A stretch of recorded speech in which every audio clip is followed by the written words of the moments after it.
Ladies and gentlemen, I would like to introduce you to Jeremiah David Higgins of Evolve Entertainment Networks. He is a professional at what I am attempting to do today. He has had over 900 shows. He has several podcasts, but most notably the Jeremiah Show, which he was kind enough to have me on about a couple months ago, I think, wasn't it, Jeremy? Yeah, it was last October. I was looking at it earlier today. Yeah. Yeah, that was a lot of fun. And I was kind of going through your guests, and I'm really blown away the company that I'm in. I'm going to name a few of them. Uh, we have um, honorary guests, including John Cleese from Monty Python, the famous Dennis Miller, Anna Hetchy, John Lovitz, Mariel Hemingway, Rosanna Arquette, Steve Gutenberg, Danny Trejo, and my most fun one of all of them is Jeff Skunk Baxter from originally Steely Dan and then the Doobie Brothers. And that brings me into my first question for you, Jeremiah. You're not a musician, but what were your musical influences? And I'm guessing the Doobie Brothers must be one of them. I mean, not the Doobie Brothers, Steely Dan. Yeah, Skunk. Skunk's a good friend of the show. He came through Mike Gormley, and that's one of the shows that I produce. Do you know Mike Gormley, I Gary? wish I did. Maybe you Do you can. know of him? Yes, I Yeah, do. yeah. Mike's known Skunk a long time. He manages Jeff Skunk Baxter right now. Wow. And to answer and so Jeff's very involved, as you probably know, in the CIA and then helping veterans. So we did a veteran show a year ago, and Jeff he comes on from time to time supporting veterans, on different various events to support the veterans, which I think is so important, and he's so thankful for his time. He also debuted, which I was, talk about one of those moments where I was just I couldn't believe my luck that he premiered his new album, Speed of Heat, that was released last year. I played almost all of the album on the show, on my show, the Jeremiah show. And I just thought, what an honor. First time on radio. So to answer your question, though, musical influences are such a large catalog of people that I love to listen to. One of the first memories I had, and so Gary, as you know, I interview musicians. I'm not a musician, but I've over 1,000 shows on our radio show, the Jeremiah show, and then the Mike Gormley show, where I think closing in on about 120. And we do the Kimi Kato show. He's in the music industry as well. And that's Um, the Japanese, yeah, the Japanese show. yes. Yeah. Yeah. So Kimmy uh, worked with Taylor Swift. He worked with Justin Bieber and Lady Gaga and U2 and Bon Jovi and Slash, all these great musicians in Japan. He was with Universal Japan. My So now gosh. he's in Los Angeles, and he's got clients like Steve Aoki, and his list goes on and on.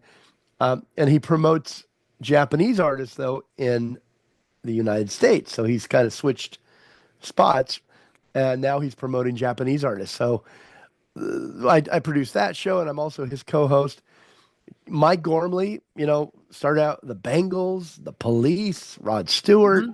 He Hmm. managed or worked with these guys. So because of these two musical industry gentlemen that I have the privilege to produce their shows, I also get the crumbs. I get to pick up interviews with some of these iconic musicians, like yourself, by the way, and that you're in that category. I appreciate that, but I'm not quite in that category just Uh, yet. Well, in my book, you I'm are. working at it. I'm working at it, Jeremy. Well, that's all. In my book, you are. I had such a good time with you, Gary. And when I was a kid, though, I don't even think I've answered your question yet. I'm sorry, I'm really long-winded. I used to look at album covers, vinyl that my parents had, and they had Fleetwood Mac, Bob Dylan, Van Morrison, all these great people. And years later, I remember distinctly in Montana, like in a snowstorm like you're in right now, looking at Fleetwood Mac's Rumors album. Mm-hmm. And what's really kind of a cool moment, how things in life are predictors for future events. Larry Vigon, the guy that drew that Rumors and the Fleetwood Mac logo, Yeah, he's yeah. now a good friend of mine, and he's been on the show, and he's designed over 200 album covers. He's in the rock and Yeah, roll. I need to talk to him. Yes, you should. I'd love to introduce you. Yeah, I've And got, not to interrupt you, but just real quick, I got an album coming out April 25th called Mass Facade, and that could be a real good relationship there. So he's amazing. He's amazing. He did Tom Petty's logo, with the heart, the tattoo, mhm. the Yep, heart of the yep. guitar. He did Eric Clapton's stuff. He's done Bangles and Oingo Boingo, and I mean over 200 albums. Boingo, boingo. Yeah, You may have just dated yourself. Um, I forgot how old you are. When were you born? 70. I'm 50. I'm turning 55. Oh, you're a puppy. That's right. Yeah, Because you right. remember I'm 70. I just turned 71 March 10th. Happy birthday. Yeah. I'm So sorry. when you I'm say sorry. Oingo Boingo, I mean, that goes back to early 70s. And I actually saw Danny Elfman and his brother at the Troubadour in Wow. like 1970. But anyways, continue. I'm sorry for Well, interrupting. Rich, you know, um, Richard Gibbs, who was in Oingo Boingo, he has that terrific woodshed recording studio in Malibu. And we did a couple live shows with him. And Mike Gormley used to manage Oingo Boingo. So we got to, if you haven't met him, I want you to meet all these guys that Absolutely. you're already in in the circles and kind of swarming each other. But yeah, that Fleetwood Mac album was such a memory of mine. And years later, I built Mick Fleetwood's restaurant. I helped him open that restaurant and became partners with Mick in Maui. So And it's so weird my how it all understanding, you went to USC and you studied film and hospitality, was it? no film. I No. worked in hospitality to pay for my rent while I went to film school. And then Got when it. I got out of film school at USC, the entire industry went on strike, kind of like they did last year. So for 8 months there was no work. So I went back to hospitality, and then I stayed in that and did well for about 20 Is years. that what morphed into your restaurant business? Yes, yeah, Yeah, yeah. and So how many restaurants do you have? I I was a partner in Fleetwood's on Front Street, which burnt down last year, Oh, that's but terrible. it's horrible in the Lahaina fires. Oh, We'd been yeah. open, we'd been open for about 10 years. And Mick, I just saw that Mick posted on his social media that he's going to reopen the restaurant, and I that was news to me. So maybe that will get back open. I hope it does. And then I owned a restaurant in Santa Barbara, which we sold. But I've opened for other restaurant people. I lost count, but I think it's close to 200 by my rough math. And then And I when you probably say helped. you open, what exactly did you do for them?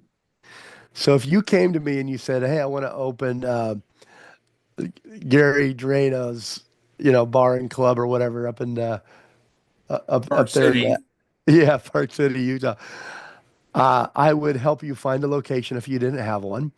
I would help you get all the city permits that you need. I would hire and oversee your general contractors and your plumbers and your bar, everybody that put together the kitchens and the bars.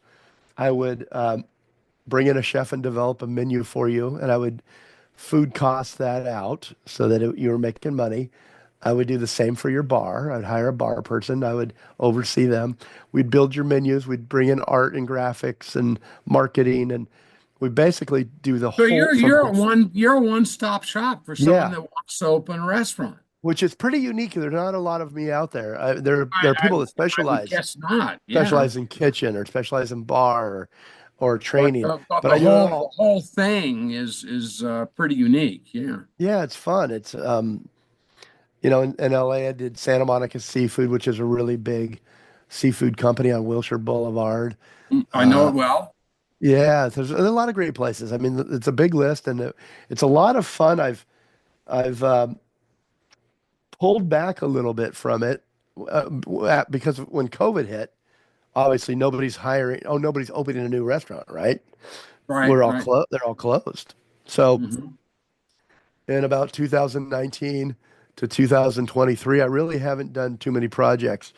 I'm working on a couple now that I can't talk about, but uh, if they come to fruition, you're gonna love it, Gary. It's a music venue. One of them is a music venue. You got to get Uh, me in. yeah, of course, you got to play. You got to come out and do a residency. But Absolutely.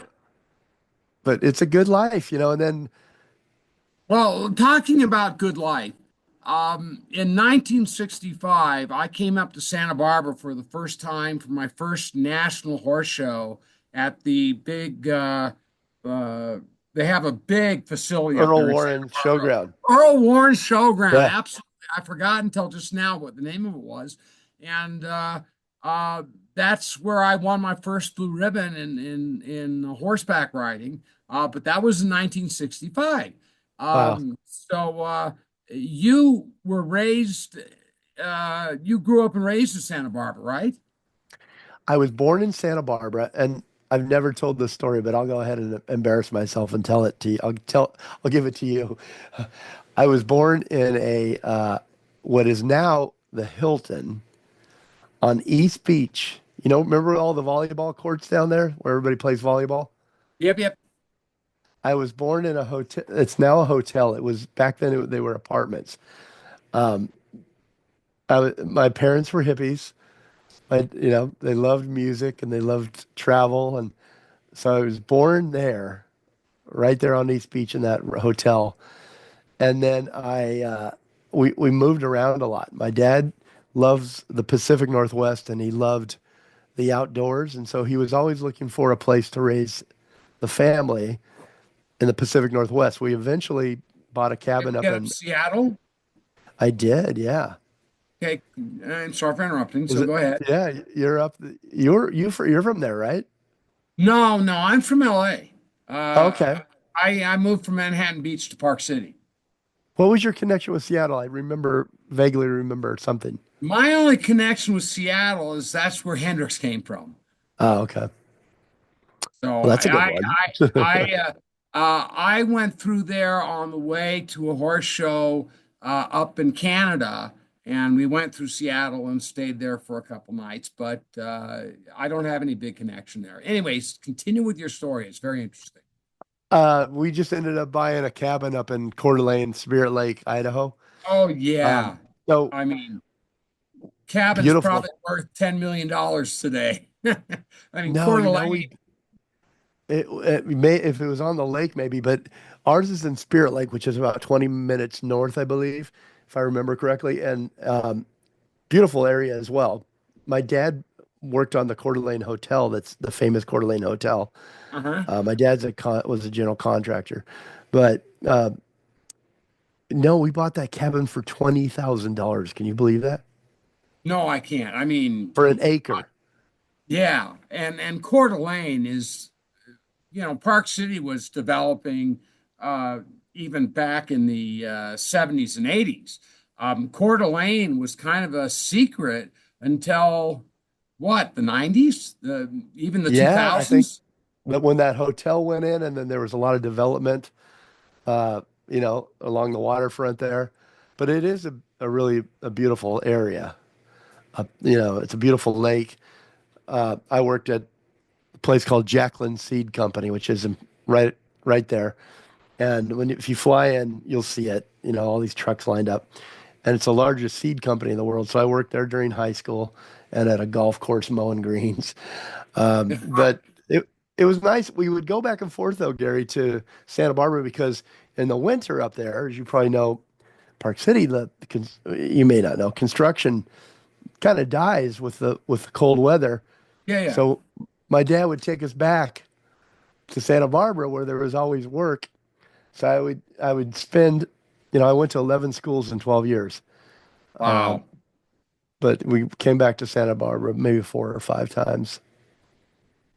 Very, very, uh, just the fact that you had the opportunity to grow up in Coeur d'Alene and then Santa Barbara, just a very lucky guy. I grew up in Woodland Hills, and my horses were all stabled in Thousand Oaks, which turned into Yeah, Westlake. Yeah. yeah. Anyways, so I know that area. Up in the hills there's a lot of ranches and horses up there, isn't there? I like that. my ranch was right in Thousand Oaks, and then they put in Westlake, and they built as part of the deal for my trainers is they built them a stable at the southwest end of the lake, uh, just so they could take over and put the lake where the ranch was. So Hmm. that's my connection to that area. Do you get back to Woodland Hills often? I really don't. My mother, who is 99 years old, lives Wow. in Beverly Hills in one of the high-rise condos on Wilshire Corridor, and my wife is there visiting her right now. Um, but I haven't gotten back to the West Coast hardly at all since I came to Park City. Do you miss it, or are you? I'm sorry to. I hope I'm not distracting your line of questioning, but do you miss it, or are you more of an outdoors man and you like where you're at? I would imagine. Well, I like where I like being up here, and I'm in Pine Brook, which is kind of a bedroom community of Park City, and it's just fantastic up here. And as you can see by my trees, Beautiful. And it's the first, isn't today the first day of spring? It doesn't look like it's spring there. You said it snowed last night? yesterday, two almost 2 feet of snow at my house. Hmm. I'm at 7,000 feet. But so Sounds let's beautiful. let's get back to you. You are my guest. I don't want to uh, dis distract you too much. So let's go on with your stories. Well, I'm not used to being on this side, Gary. I think you might be the second interview I've ever done in my entire life. Well, So I your feel so show. honored. I can't tell you. So I can't tell uh, you how honored I'm going to be here. I the saw your show with Mark Platt, by the way. I loved that. he was good. I just Yes, he's a basically turned on the mic and he ran the deal. Um, so the Jeremiah show broadcasts from Evolve Studios in Los Angeles or Santa Barbara, Santa Barbara. and it's 1290 KZSB. We left them in December 2023. I left that station.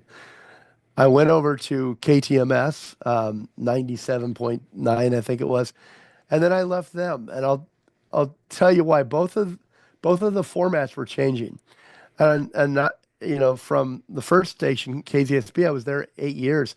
Was changing to a Spanish station, all Spanish music, and somebody came in and bought it.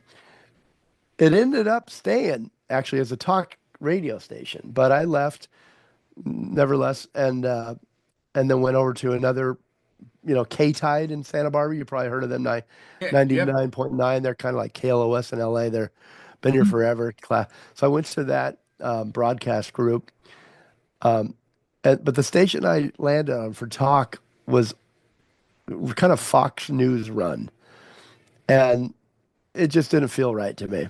So with my messaging and brand. So Mm. then we started broadcasting.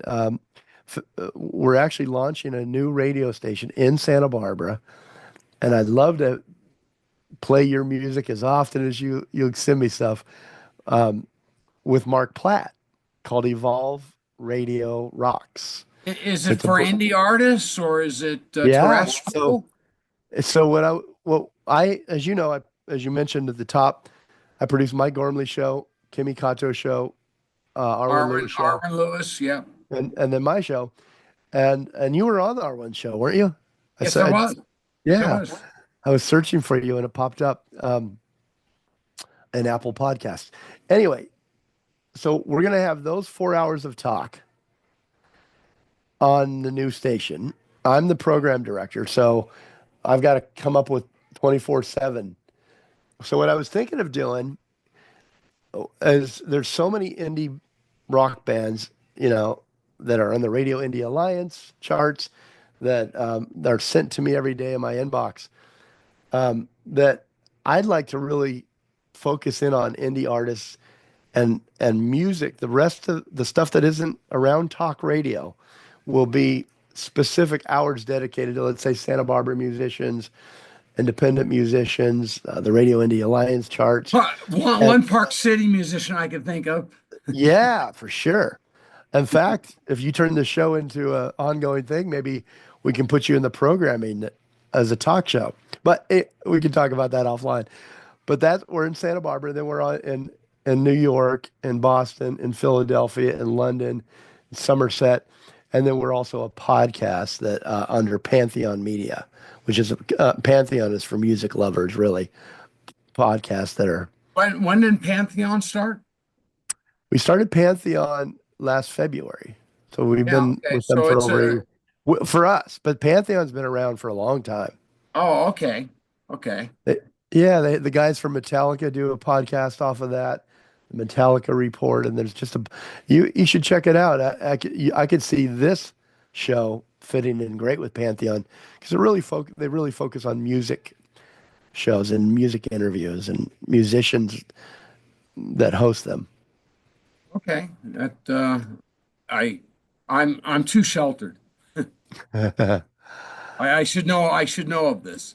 Um uh Well, I'm happy to make any introductions for you, Gary. I love. I had so many compliments on the show that we did together, and specifically on your music. I hope you got some new fans because I know they tuned in and talked to me about you. Absolutely saw a spike in my Spotify numbers right after uh our um our interview and yeah, it's done great things for me and I am forever grateful for you to you.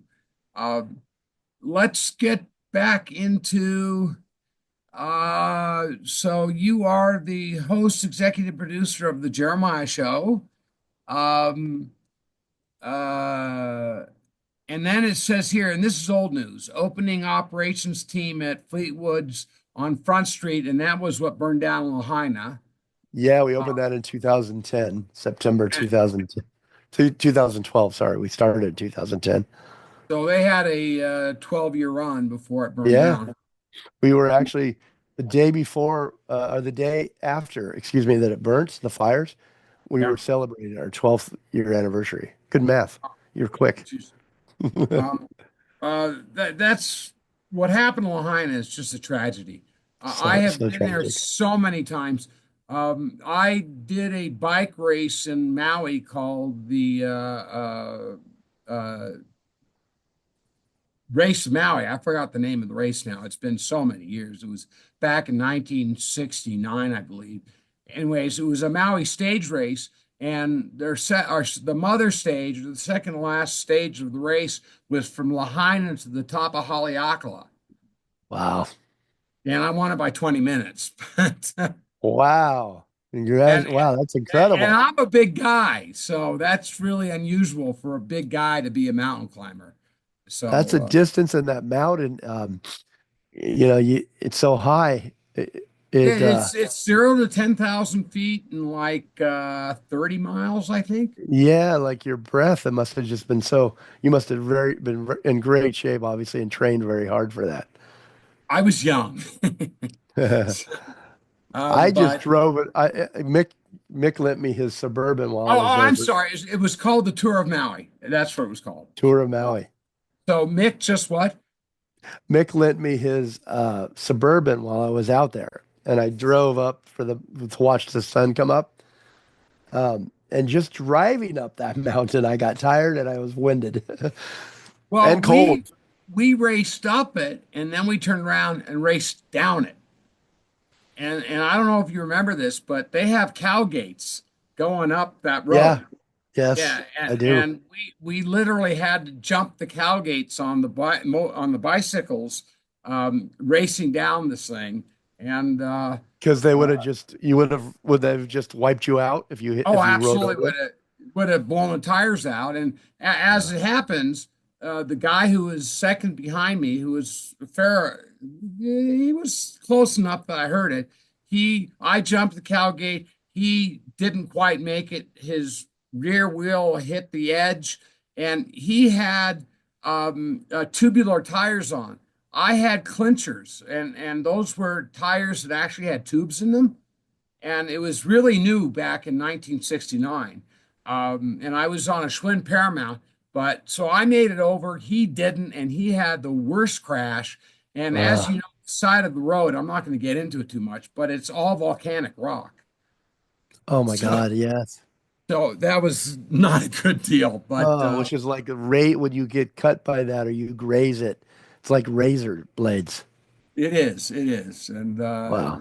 we had to stop the race for a bit, and then we continued on. But that was Gary, do you still do this? It's like triathlete type stuff, isn't it? Do you still race and I run was and bike? racing bicycles until 2010. Same year I quit skiing, I quit cycling the same year because music, and we're talking about me, we're supposed to be talking about you. So let's get back to you. Uh, We're just uh, talking. I like this. yeah, Very, well, very comfortable. I like it. uh, tell me, how do you choose the personalities and artists that you like to interview on your podcast? That's a good question.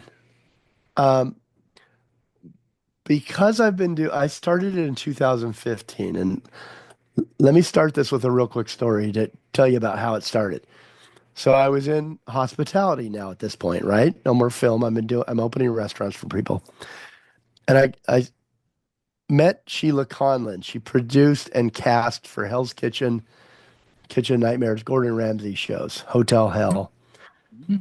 And she hired me to go in after Gordon had left and the film crew left to go in and help these restaurant owners a little bit with operations. So I would go in after they were finished on a lot of these projects on Kitchen Nightmares.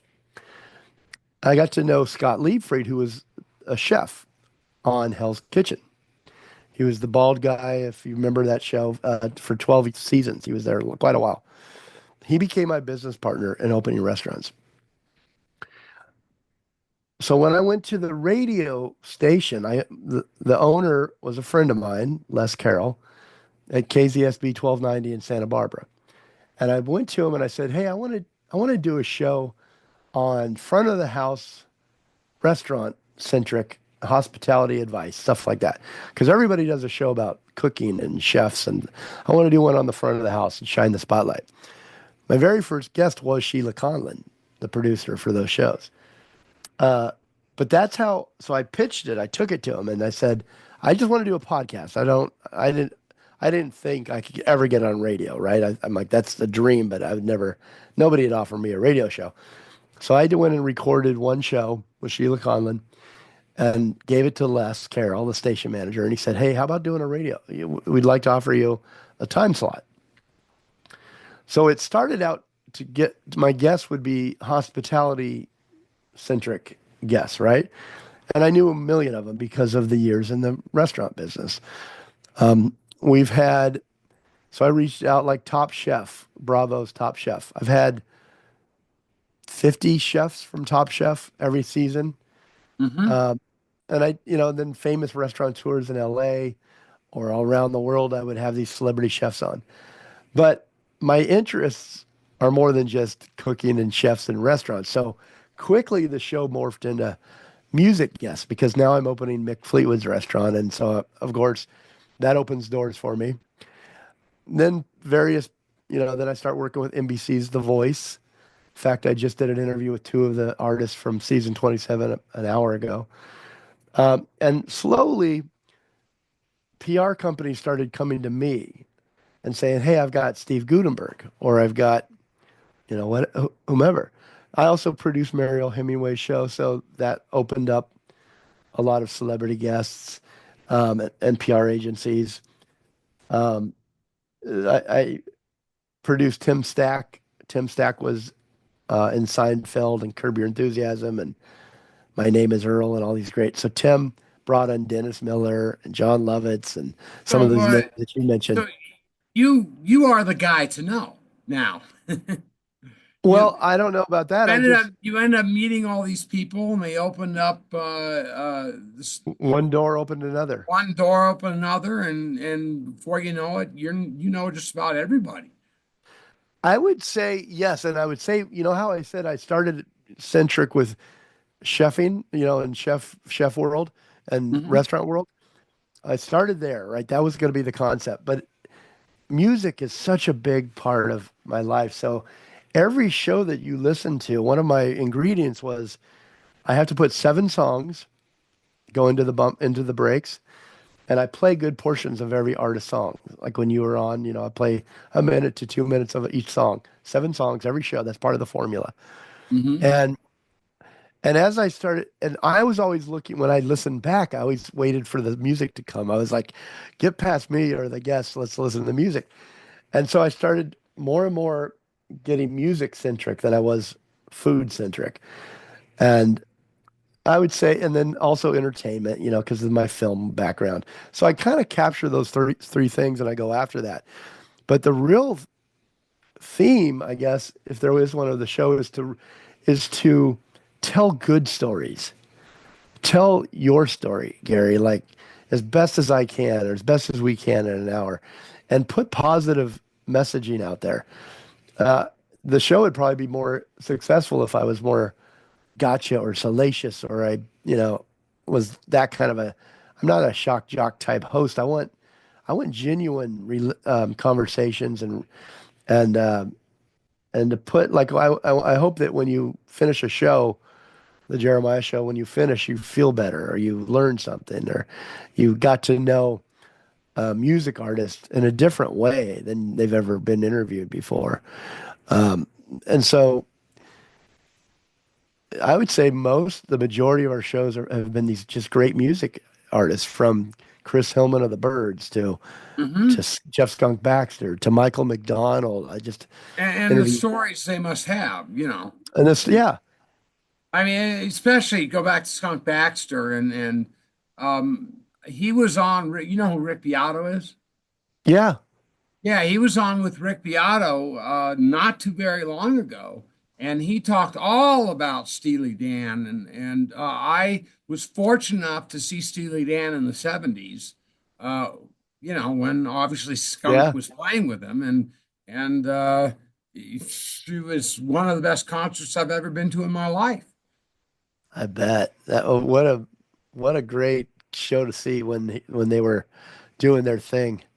Yep. Oh, Anyways, back to you. yeah. So behind the curtain is kind of the theme too. Like you just mentioned, like get to know. I'm not knocking anybody's interviews, but a lot of time when I see my favorite music artist or my favorite director or chef, it's usually that those kind of canned or pre-prepared questions that they get asked over and over and over. And so you never really feel like you get to know them, right? So I also try to, I don't know if I've done this, but I've been pretty good at never asking the same question twice. So I spend 6 to 8 hours every interview before preparing. And uh, I try to think of them as what would I want to know from a fan's perspective that I've never heard before? How can I get them to open up to me? And how can I reach them at a different level? And I'd say most of the times I'm pretty successful because a lot of times they're kind of like, I've never been asked that question before, and Right. thanks for asking. And then it opens up a door. Yep. But Yeah. I love doing it. I can tell you from my experience, it was just fantastic. So you are a great host and someone who I'm emulating. Oh, that really makes me feel good. That's the kindest compliment, and God, I mean, back at you. From my heart, man. From Do you my love heart. doing this? Do you love Oh doing yeah. what you're doing? Oh yeah. Yeah. Oh yeah. Well, you're So good at it. Let's go. Let's just give each other. Let's swap compliments. uh, uh, let's uh, let's take a look at how about well, we've talked about your musical influences. We talked about you moving from Coeur d'Alene to Santa Barbara. We talked about you being born right there on the beach in Santa Barbara. You Uh, got an exclusive there. Nobody knew that. okay. Well, well, I've never shared that before. it's out now. It's out It's now. out So now. You yeah, heard it on the Gary Drano. yeah. Um, so who do you have coming up in the next month or so? Well, okay, great. Another great questions you got there. I'm very excited to. I just interviewed Paul McCartney's mom and his sister Ruth. And do you know them, Ruth and Angie? That was just a day or so ago. So I'm excited to get that one out. I just released it. They told some stories about Paul. They It's his stepmother. So Paul's dad remarried after his wife passed, and they were together for 12 years. And so, excuse me, they told some really cool stories. It was just as the Beatles, as Paul McCartney and the Beatles um, hit Got it their and made it start in big. Liverpool. Yeah, like when they were really big after that North American tour.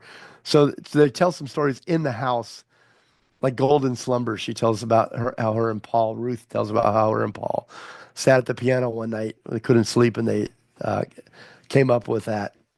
Um, so I'm excited about that. But we've got, uh, and my guests are eclectic. It's like whoever interests me. So I have Dat. Let me make sure I get his name right. Hold on one second. Um, Dash Larry. Let me look. Hold on. I don't want to get his name wrong. Where is he? Lash Ferry. See, that's why I didn't want to get it wrong. Lash Ferry. Do you know? Have you heard of him? New one to me. He started the whole. He does all the Oscar grab bags, swag Oh, bags. He does the oh, okay. Emmys. He does the Grammys. He does all those big. So So he's he's kind of hospitality in a way too. yeah, but he does the bag like everybody. LL Cool J. Everybody like they can't wait to get his bags because they're so everything's so unique. Now, would you ever think I'd interview that? How would I ever meet that guy? Like, it's just I'm excited about it though because it's something new, it's something I don't know anything about, and we're gonna learn about. But I've always said those swag bags are pretty cool within those. So I'm talking to him. I'm talking to um, Michael from Lost Kitchen. Michael Dutton. He's married to Lost Kitchen, Aaron French. It's a pretty popular food show on HBO. Um, I've got Robert Rodriguez, the director from Dusk Till Dawn, and Quentin Tarantino's Mm-hmm. directing partner in a lot of stuff. He did El Mariachi. Um, all these great movies. I've got him coming up. Um, God, I can't even remember. I've got a lot of the voice artists. Every season I work with the Oh yeah, I voice. noticed that. I noticed that on your website that you've got. Who is it? Let me, let me look at my notes because I was getting ready too. Uh, from The Voice, season 16 through 25. A girl named 27 now. Tom. Now I'm on 27. A girl named Tom. I remember Yeah. her. Yep. And They're great, by the way. Here's another great thing about this, Gary, that you'll find out as you go through years of doing the shows. Girl Named Tom won The Voice that year. I think it was season 23. They won. I had them on, and I predicted they were going to win. You know, in my head, I couldn't say it out loud because I was interviewing various artists. I didn't want to say my favorite was Girl Named Tom, but they won, and they've come back so they made it big. They're doing stadium shows right now. oh my God. What, 4 years later, 3 years later, their father passed away, who had helped them get to that point, and then he passed away from cancer right as they made it. Right as they made it. So they did an album, tribute album to their father. And so I talked to him then, right after he had passed. And they were raw, as you can imagine. And they were making it big, but they lost the most important person in their life. And so they were going through those emotions and those feelings of being in front of 10,000 people, but their dad couldn't see it. And Yeah, that's a every heartbreak. every 6 months or so, they come back and they get bigger and bigger and bigger. Uh, and I just love them. They're a sister and two brothers. And the girl named Tom her name is Becca, really, but they couldn't pronounce her name when she was young, so they called her Tom. Uh, and that's where the name comes from, a girl named Tom. But I love seeing and being involved in a way as their careers mature. And that's just one example. There are hundreds of. And another great honor for me is that a lot of these artists, like Skunk, they'll bring their new single to the show to premiere on radio first. And I just think that's the coolest thing ever, Well, that if I get. you'll have me back end of April, I will debut my concept album Mass Facade on your show. Yes, please do. Yeah, I told you last time, I think I told you, my show is your home. So you come back anytime you want, Gary. I You come appreciate back, that. you have music you want me to It's play, a you shoot it two-way over. street, man. Well, I like being here, so I'll take you up on that. Okay. Well, at that, my dogs are revolting because they know it's time to eat. And as I said, my wife's in Beverly Hills, so I'm the one that's got to feed them. So I'm gonna uh, wish you adieu. It was great spending time with you. You're a wonderful guy. I plan on being back on your show end of April with my Mass Facade album, which I think you're going to find very interesting concept album. And Let's do uh, it. what last things you want to close with? Oh, if I could, I would just love your listeners. I'd love to share listeners. My listeners are your listeners. Your listeners come and check us out if it sounds interesting.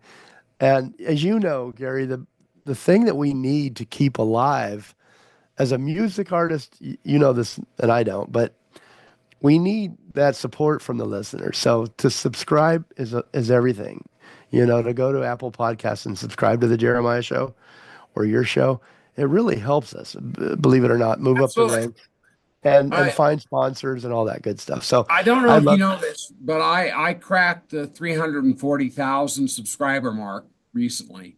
So wow, that's amazing. so How did hopefully you'll have to tell me your secret off air. yeah, I'll tell you my secret off air. Okay. It's But that's yeah, I'll tell you congratulations. on air. It's just putting out song after song after song after song. And Rhonda, you know Rhonda, my manager, Yeah. she wants to strangle me because I put out so much music.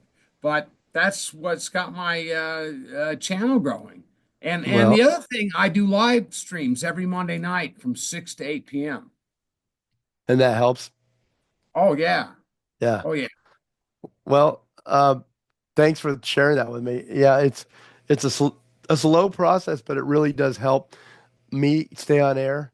You stay on air. You keep creating music. We all need to have some minimal support. So that's all I'd like to say. And I want to thank you.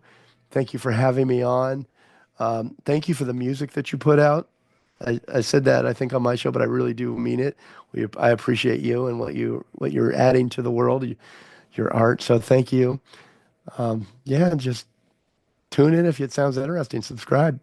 Oh, no question about it. I'm tuning in, subscribing, and for now on making it a weekly listen. And you got my word on that. Really thank you to introducing me to the whole podcast world. And namaste, uh, Thank you, my Jeremiah. friend. Namaste. And Namaste. I'll talk Well, to you soon. enjoy your evening. Okay. Thank Okay, you. bye bye. Bye bye.